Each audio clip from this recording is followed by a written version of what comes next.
absolutely thrilled to be here. Wanted to tell you a little bit about my career, my journey. I turned around a football club called Birmingham City Football Club, which I sold last October for £82 million, and have swiftly moved on to be the vice chairman of West Ham Football Club. So I want to tell you a little bit about football, but for me, really, it all started, my career in football, when I saw a little advert in the Financial Times. And this advert said, football club for sale. I thought it was very interesting. So I phoned up and I got the details. And I went to my chairman and I said, there's this football club for sale in Birmingham called Birmingham City Football Club. Why don't you buy it and let me go and run it? He said, football, Karren? Very male-dominated business. You're going to have to be twice as good as the men to be thought as even only half as good. I said, well, luckily that's not difficult.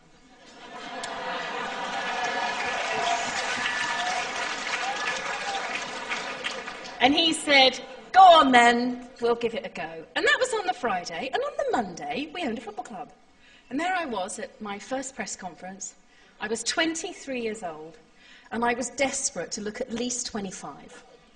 So I had big hair, big earrings, big shoulder pads, and I got up on the stage in front of the press, and I gave my spiel about what I was going to do at Birmingham City Football Club.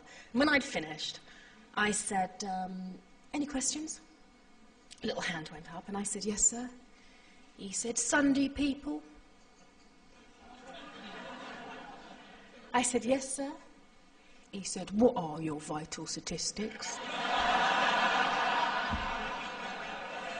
Oh, dear. And I said, listen, I know it's difficult, really difficult for you to see a woman, a young woman at that, coming into football.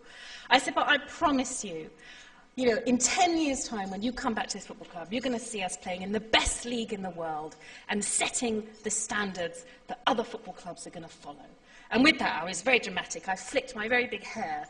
And as I walked past the Sunday People journalist off the stage, he said to me, well, you ain't got a dick, but you have got great big balls. And trust me, I have been using those great big balls since 1993 to really do the things that I do and do well, and that's sort of turning businesses around, giving the passion and enthusiasm, creating strategy. And what I said what would happen in 10 years' time didn't actually come true for 12 years, when Deloitte, who write the report about the business of football across Europe, wrote that the blueprint in running a successful football club could be found at Birmingham City. And we know what that is really about. It's finding that really fine line between risk and reward and walking it.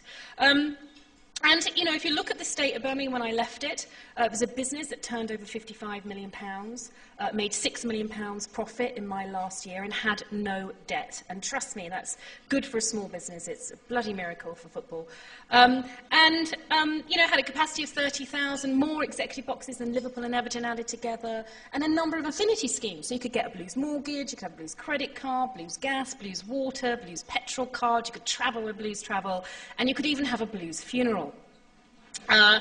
Which one or two of my managers have threatened with over the years, but we'll get onto that. Now, we all run businesses here, don't we? But I think staff need three things. They need determination, the determination to do a job and do it well. They need enthusiasm. I don't employ anybody without enthusiasm. And the third thing they need, actually, is everybody who works for me knows this. What is the strategy of this company? Where is it going? And what is my individual role in delivering that strategy? And if the company is a success, and I'm a success, what is my reward? We say in football that the 5 most important words in the English language are, what's in it for me? And that's a philosophy that runs through. Lots of things that we do to motivate staff and treat staff well. And the way I always say to people that really to assess how motivated people are is just look at your annual sick leave. Because annual sick leave tells you all you need to know about how motivated the people are who work for you. And when I left Birmingham last year, in 2009, I think it was the 3rd or 4th year we would have won an award, and I think it's from HR Weekly. Annual sick leave at Birmingham, 1/4 of 1 day a year. Now, bear in mind we work 6 days a week, and bear in mind that we don't make anything, we don't produce anything, we just have people. And on one hand, I've got an 18-year-old who works in my ticket office and can earn a maximum of £15,000 a year.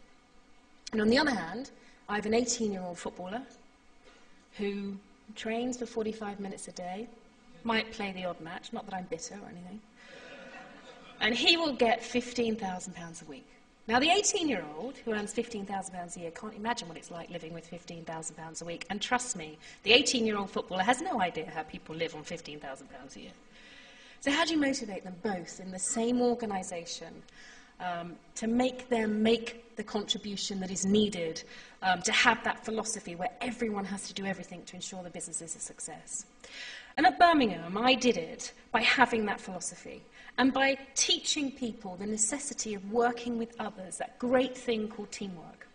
Because the 18-year-old ticket office doesn't have a job if the 18-year-old on the pitch isn't scoring goals, and the 18-year-old on the pitch doesn't play in front of anybody unless we're selling tickets. And that meant that I integrated my entire business. So hospitality worked in accounting, accounting worked in retail, retail worked in ticket sales worked with the groundsman worked in commercial, and so on. So everyone knew everything about our business, what was wrong with it, what needed improving, who was in which role. And through those things, we started to change the business. We worked at the bottom, we ploughed our way up, we gave people the motivation, the desire, the passion to believe in what they did. Because one of the hardest things to change at any organisation is the culture, and give that culture that can-do attitude. Directness, and I deal good with directness. I like to know where I stand. And, you know, it's not always easy when you're running a people business because, as I said, we don't produce anything, we don't make anything, we only employ people. And ensuring that people are motivated and on their toes and delivering is always very important. And getting that mix of people right. And, of course, people make mistakes. And helping to repair those mistakes becomes, you know, the job of the CEO or the chairman or the vice chairman in my case. So adversity, I can't really think of anything, but I think the only way really to deal with adversity is to deal with it head on and take the blows and take them quickly and at least be honest with how you got to where you were and how you intend to get out of it. Okay, the next one's quite a long one, so bear with me. It comes from Keith De Bruin, CBII, Chairman of BII Southwest Region, and he says, you currently hold a number of very different positions across a variety of organisations. How do you stay sane enough to successfully juggle all of these? And what tips can you give those in the audience who also juggle a wide range of positions within their role? Again, I sort of think I touched on it, but my red light is flashing, so I'll give a sort of an answer that I really believe in, and that is that nothing really is work unless you'd rather be doing something else. And I think if you're doing a job when you'd rather be doing something else, it is too much like hard work and you don't want to do it. And I think in life, if you can find a balance of doing the things that you have to do, the things you really want to do, then that's a unique balance. And that's what keeps me sane anyway. Thank you so much. I really enjoyed it.